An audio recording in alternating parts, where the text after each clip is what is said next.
E aí galera, sejam muito bem-vindos. Quem não me conhece, quem já conhece, aquele forte abraço de sempre. Eu sou o Gustavo Dias e esse é o nosso canal Vilar Engenharia, falando de obra, falando de empresa, falando de projeto, da construção civil no geral e de empreendedorismo. Hoje nós vamos falar de grandes obras, como que é feita a gestão de grandes contratos da engenharia. Então já roda a vinheta aí, bora lá pro vídeo.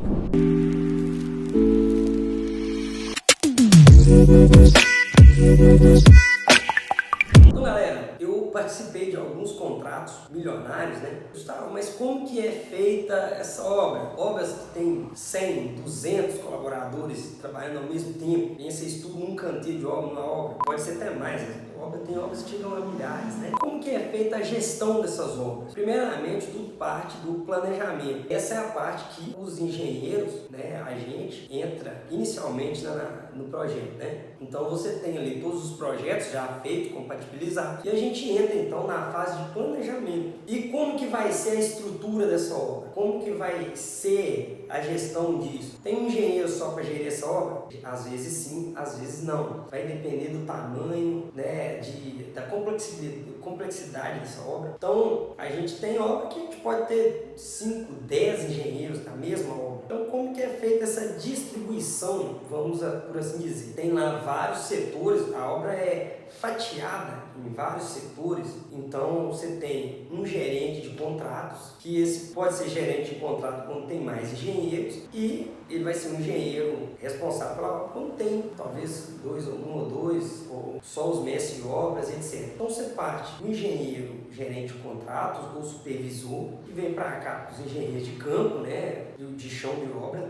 Dos engenheiros, você reparte, você vai dividindo isso para os mestres de obra encarregados. Então fica meio que assim, o gerente de contrato tem lá os engenheiros, cada um com um setor diferente da obra. Isso, gente, um engenheiro, o gerente de contrato, o engenheiro ou o supervisor, quem estiver fazendo o planejamento, que vai definir. Hoje, por exemplo, das minhas obras, eu ainda não tenho obras de muitos milhões de reais, tem algumas de alguns milhões, mas não de 50, 100 milhões em uma obra só. Isso eu ainda não tenho, mas já participei. Então, hoje nas minhas obras, por exemplo, eu faço meu planejamento e eu, junto com esse planejamento, eu já tenho que ter em mente qual equipe que eu vou ter. Ainda não contratei, mas eu já tenho que saber, olha, eu preciso nessa obra, eu preciso de ter um engenheiro. Não, essa obra não preciso ter um engenheiro, eu posso ter um mestre encarregado. Então vai montando estruturas. Ali, debaixo na base ali, você vai definindo esse esqueleto. A gente define a equipe administrativa da obra. A equipe de campo,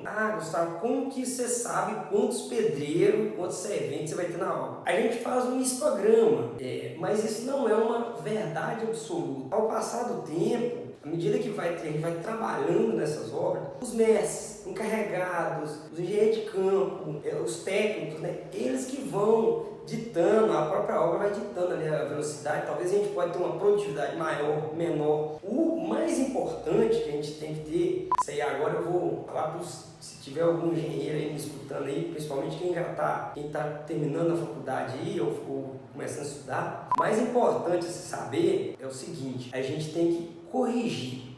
Então, se eu defini minha equipe administrativa, essa aí geralmente não muda.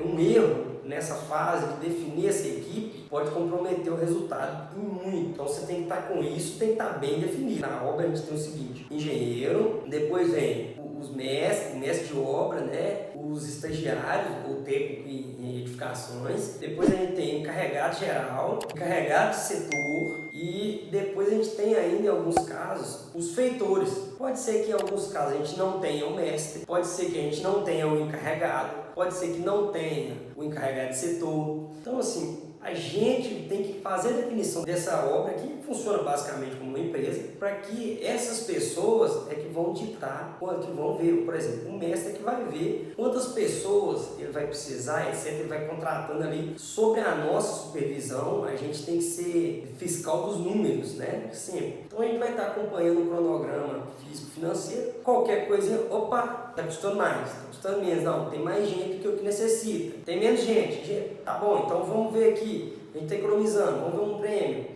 Não, gente, estamos gastando a mais, estamos tendo que contratar mais. Então, vamos ver o que está acontecendo, por que a produtividade está baixa. O mestre não está sabendo conduzir, o engenheiro não está dando as informações corretas para a obra, então funciona desse jeito. Existe toda uma estrutura dentro da obra, assim como existe numa empresa. Então você tem toda uma estrutura até definir quantos pedreiros, quantos serventes você vai gastar, quantos carpinteiros. Você tem uma estrutura montada para dar um suporte para tudo que aquela obra precisa nela. Mesmo sendo algo provisório, a obra tem todo esse estudo, toda essa estrutura. Então é assim que a gente executa, é assim que são executados os contratos milionários. Isso eu falei, óbvio, da parte da gestão. Da parte técnica, chegam os projetos prontos, a gente tem que ter a malícia, né, e o conhecimento para executá-los. Galera, espero ter merecido o tempo que nós passamos aqui mais uma vez. Muito obrigado pela companhia.